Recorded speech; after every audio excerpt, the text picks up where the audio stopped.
మరి జగన్మోహన్ రెడ్డి గారికి ఎట్టి పరిస్థితుల్లోనూ నేను అభ్యర్థిగా ఉండటం ఇష్టం లేదు కనుక, ఆ ఇష్టం లేదన్న సంగతి నాకు ఎలాగా స్పష్టంగా తెలిసిందంటే, దరువు అని ఒక టీవీ ఛానల్ ఉంది, అది ఈడిదే, మావాడిదే, పొట్టుడిది. అలాగే పీడీ టీవీ అని ఒకటి ఉంది, అది మా పిల్ల సజ్జలో వీళ్ళు రన్ చేస్తూ ఉంటారు. ఇలా అంటే నాకు వాళ్ళు వీళ్ళు పెడతా ఉంటారు బిట్లు.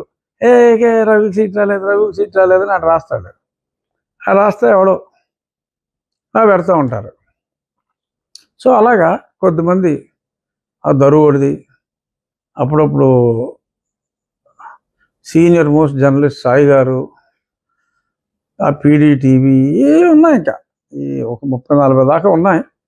ఎవడెవడో కూర్చుని మాట్లాడేసి ఎందుకు ఇంత ఉచ్చపోసుకుంటున్నాడు జగన్మోహన్ రెడ్డి, నాకు సీట్ వస్తే ఆడికి వచ్చిన నష్టం ఏంటి అన్నది మనం అనలైజ్ చేయాలి. చిన్న అనాలిసిస్ అంటే నాకు చాలామంది జనం మాట్లాడి నాకు చెప్పిన అనాలిసిస్ గురించి చెప్తా. ఏమిటి, 24 ఎంపీ సీట్లు నెగ్గుతానంటున్నాడు జగన్మోహన్ రెడ్డి, 175కి 175 ఎమ్మెల్యేలు నెగ్గుతానంటున్నాడు. ఎందుకు సుసు పోసుకుంటున్నాడు? రఘురామకృష్ణరాజుకి సీటు కేవలం ఒక ఎంపీ సీటు వస్తే అతనికి వచ్చిన నష్టం ఏమిటి అంటే నాకు ఇవాళ దీని మీద గుంటూరు నుంచి పేరు చెప్పను, మళ్ళీ వాళ్ళ ఇంటికి పోలీసులు వెళ్తారు. సో ఒక ఇంట్రెస్టింగ్ లెటర్ ఒకటి వచ్చింది. Why Jaganmohan Reddy would try his best. Jaganmohan Reddy గారు ఎందుకు రఘురామకృష్ణరాజుకు సీటు రాకుండా తనకున్న ఇలాంటి విష్ణుమాయల్ని ప్రయోగిస్తాడు అంటే, విష్ణు అక్కడికి వెళ్ళి నువ్వు అన్నట్టు నేను విన్నా, మరి గొడవ చేస్తాడు ఆల్రెడీ మా భీమవరంలో ఒక ఆయన రఘురామకృష్ణరాజు గారి పార్టీ సీనియర్ నాయకుడు, నాకు మంచి మిత్రుడే, గతంలో కలిసి తిరిగాం కూడా. ఆయనకి పార్టీలో సభ్యత్వం లేదు. నేను ఆ పార్టీలో సభ్యుని అయితే ఈ పార్టీ ఎంపీకి ఇప్పుడు దాకా ఎలా ఉంటాడు ఆయన అని మనసులో అనుకున్నాను, ఎందుకంటే ఆయన చాలా సీనియర్, మనం మాట్లాడకూడదు. సో వాళ్ళు చెప్పారు రఘురామకృష్ణరాజు గారిని పార్టీలోకి వస్తారంటే మేము ఒప్పుకోమన్నారు. ఓహో అలా కూడా మాట్లాడేస్తున్నారన్నమాట అనుకున్నా. కాకపోతే ఆయన మృదుభాషి, మితభాషి, సత్యనారాయణ గారు లాయరు, పెద్ద మనిషి. సో ఇప్పుడు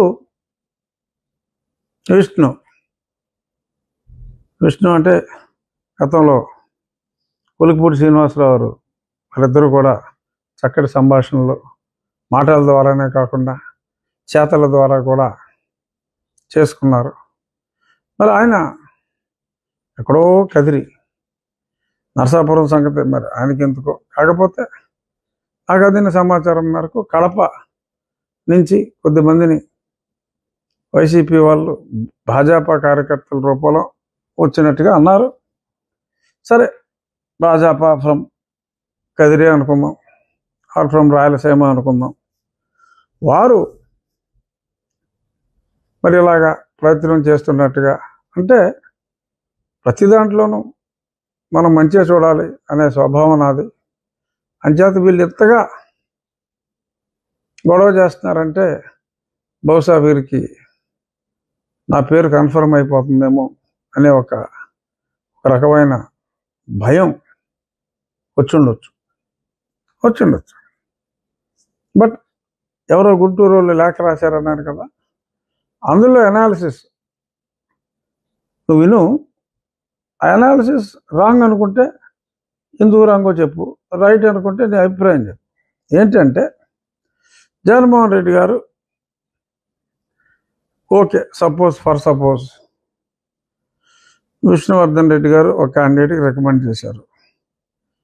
ఆ ఎక్స్ క్యాండిడేట్కి భారతీయ జనతా పార్టీ నాకు సీటుని తిరస్కరించి ఆ ఎక్స్ క్యాండిడేట్కి ఇచ్చారు అని అనుకుందాం.